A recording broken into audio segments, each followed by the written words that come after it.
Ok, bonjour à tout le monde. Euh, je suis l'étudiant JP Andrea. Je vais nous présenter en quelques minutes mon travail sur la recherche d'emploi.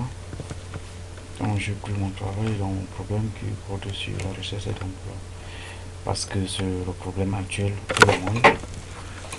À la demande, mais je dois faire l'école, je veux travailler, je n'ai pas l'emploi. Mais souvent, on ne se pose pas des questions. Qu'est-ce que je connais faire? Qu'est-ce que je dois faire si il y a sur le terrain? C'est quoi après je poserai des objectifs pour savoir trouver un emploi dans son domaine d'expertise, c'est-à-dire que dans le domaine que tu t'es formé, que tu connais faire. Dans le cas si la personne a des compétences.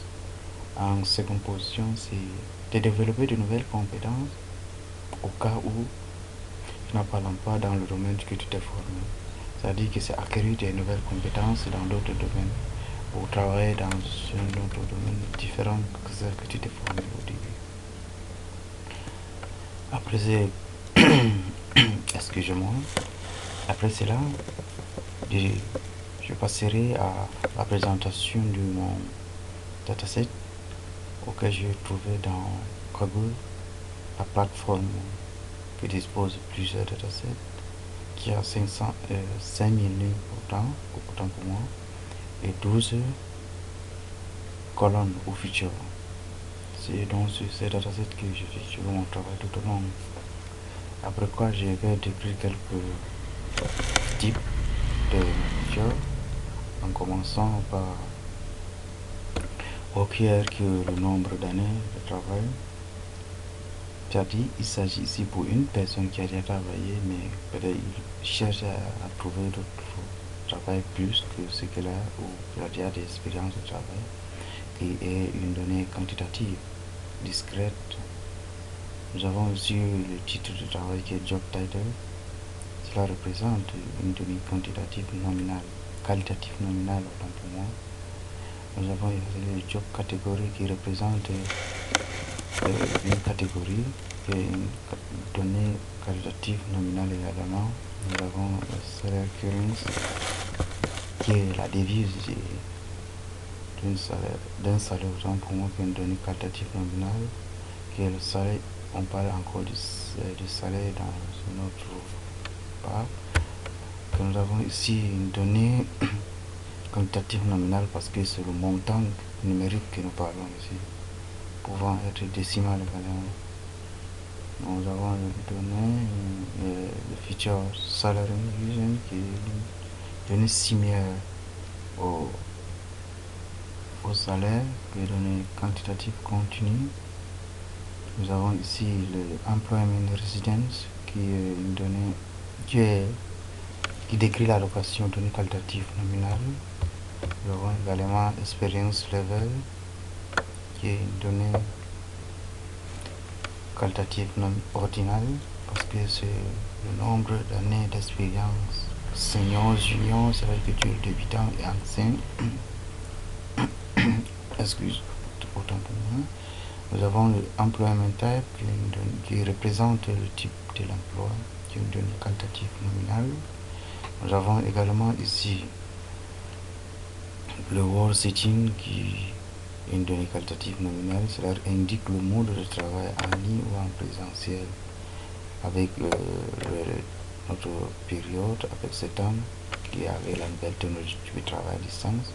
Nous avons ici les compagnie location, donnée qualitative nominale, company size qui est donnée qualitative ordinale. Après quoi, nous allons entrer sur la réalisation de IDA qui est Exploration Data Analyzing. C'est alors le moment de commencer avec le code maintenant dans cette partie. Ici, c'est un code qui fait l'appel à notre dataset que j'ai déjà dit le nom qui est ici dataset job CV qui est l'extension, le type de ce dataset CV. Il y a pour l'Excel XLX qui sont plusieurs types de ces dataset. Ici, c'est rappel à quelques librairies qui vont nous permettre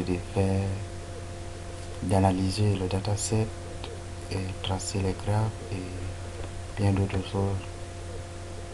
Nous avons également ici, nous allons faire une lecture simple de notre dataset qui est ici, WriteCV. Ça c'est le nom du dataset et son extension.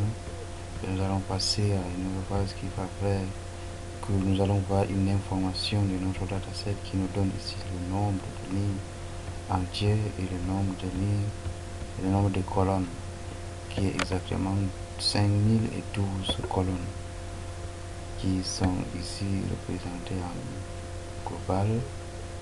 Après quoi nous allons passer à une description de quelques lignes de ces datasets que nous voyons les 5 premières lignes. Ici, ça. Ici, c'est maintenant, excusez-moi, donc pour moi, j'essaie d'ordonner ces datasets en fonction de l'année. Parce que l'année est en désordre, c'est-à-dire que maintenant je commence plus petit en ascendant, plus grand à l'ordre croissant. C'est pourquoi que vous voyez le numéro 6 devient 4999, sinon au début c'était 0 parce que ça commence par 0. Après quoi, nous allons passer à une autre phase où nous allons voir une description statistique de quelques variables ou quelques features où nous voyons le minimum, le maximum, où on calcule la moyenne, la variance. Tout est ici et voyons tout là. Maintenant on passe à autre chose qui est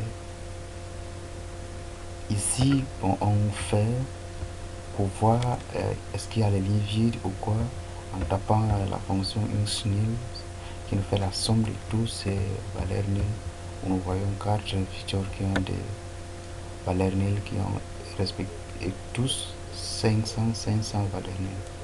Maintenant nous allons faire quoi? Nous allons utiliser la fonction fillMissing qui va remplacer ces valeurs nulles par les valeurs fréquemment utilisées dans ces datasets. Et après quoi, nous allons voir est-ce que tous ces valeurs nulles ont été remplacées.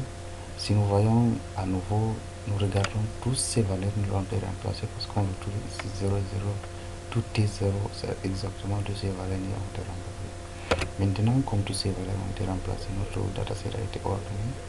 Je vais passer et voir comment tracer quelques courbes. Ici, la fonction qui nous trace la courbe est là. En utilisant Sploly exactement parce qu'il permettra de nous tracer la courbe. Ici, voici la courbe que nous allons tracer en Walker qui est la courbe en fonction de l'année de travail.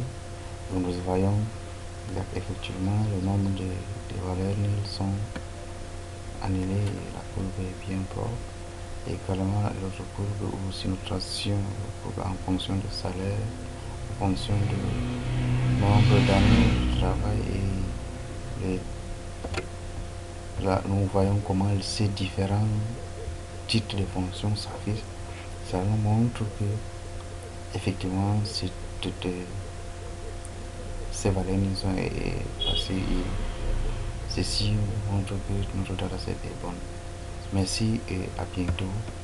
Ensuite, merci pour les petits cours, les remarques afin d'optimiser mon travail.